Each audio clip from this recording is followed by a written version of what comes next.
প্রিয় ইসলাম প্রিয় দিনী ভাই ও বোনেরা, আসসালামু আলাইকুম রহমতুল্লাহ। আজকে আমি এই ভিডিওর মাধ্যমে ইমাম বুখারীর সংক্ষিপ্ত জীবনী তুলে ধরব। ইমাম বুখারীর জীবন সম্পর্কে জানতে সম্পূর্ণ ভিডিওটি শুনুন। নাম মোহাম্মদ, পিতৃপদবিযুক্ত নাম আবু আবদুল্লাহ, উপাধি আমিরুল মুমিনিন ফিল হাদিস, সম্বোধিত নাম আল জুফি ও আল বুখারী। বংশ পরিক্রমা: আবু আবদুল্লাহ মোহাম্মদ ইবনে ইসমাইল ইবনে ইব্রাহিম ইবনিল মুগিরা ইবনে বারদিসবাতাল জুফি আল ইয়ামানি আল বুখারী। জন্ম: ইমাম বুখারী 194 হিজরিতে শাওয়াল মাসের 13 তারিখ শুক্রবার জুমার নামাজের পর বুখারায় জন্মগ্রহণ করেন। ইমাম বুখারীর শৈশবকাল: অতি অল্প বয়সেই ইমাম বুখারী রহমাতুল্লাহ এর পিতৃবিয়োগ ঘটে। তার লেখাপড়া, দেখাশোনা সবকিছুর দায়িত্ব পড়ে তার স্নেহময়ী মাতার উপর।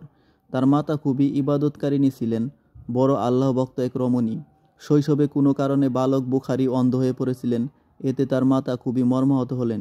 একদিকে স্বামীর অকাল মৃত্যু, অপরদিকে স্নেহের ধন পুত্রের জীবনের প্রথমেই দর্শন শক্তি হারিয়ে ফেলা প্রভৃতি তার মাতাকে দুঃখ ভারাক্রান্ত করে তুলল। অনেক চিকিৎসার পরও তিনি দর্শন ক্ষমতা ফিরে পেলেন না। অবশেষে ইমামের মাতা কাকুতি মিনতি করে আল্লাহর কাছে প্রার্থনা করা শুরু করে দিলেন। এমন অবস্থা এক রাত্রে স্বপ্নে হজরত ইব্রাহিম আলাইসাল্লামকে দেখতে পেলেন।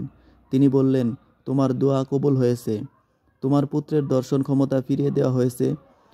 প্রত্যুষে জাগ্রত হয়ে দেখতে পেলেন যে তার অন্ধত্ব দূরীভূত হয়েছে, বরং দর্শন ক্ষমতা পূর্বাপেক্ষা অনেক প্রখর হয়ে গেছে। ইমাম বুখারীর স্মরণশক্তি: তার বিস্ময়কর স্মরণশক্তির অনেকগুলো ঘটনা রয়েছে, তন্মধ্যে কয়েকটি নিম্নরূপ। আল্লামা কাস্তাল্লানী রহমতুল্লাহ লিখেছেন যে ইমাম বুখারীর শৈশবকালেই 70,000 হাদিস মুখস্থ করেছিলেন। হাফেজ ইবনে হাজার আসকালিন রহমতুল্লাহ বলেন যে হাশেম ইবনে ইসমাইল বর্ণনা করেছেন, ইমাম বুখারী রহমতুল্লাহ তাদের সাথে বসরার হাদিস বিশারদদের কাছে যেতেন। তারা উস্তাদের বর্ণিত হাদিস লিপিবদ্ধ করে নিতেন, কিন্তু ইমাম বুখারী লিখতেন না। তারা তাকে ভর্ৎসনা করে বলতেন যে, যদি কিছুই না লেখো তাহলে দরসে এসে শুধু শুধু সময় নষ্ট করছো কেন। প্রায়ই তারা এভাবে ভর্ৎসনা ও তিরস্কার করতেন।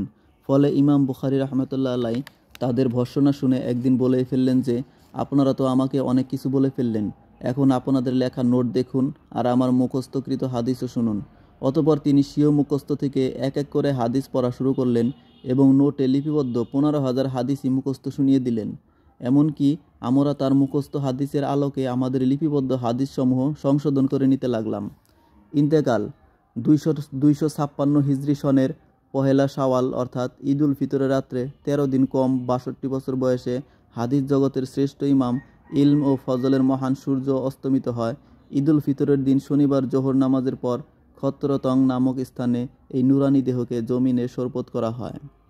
তো ইমাম বুখারীর সংক্ষিপ্ত জীবনী শুনে আমার এই ভিডিওটি যদি আপনাদের ভালো লেগে থাকে তাহলে আমার চ্যানেলটিকে দয়া করে সাবস্ক্রাইব করে দিবেন এবং লাইক, কমেন্ট এবং শেয়ার করে দিবেন। আসসালামু আলাইকুম রহমতুল্লাহ।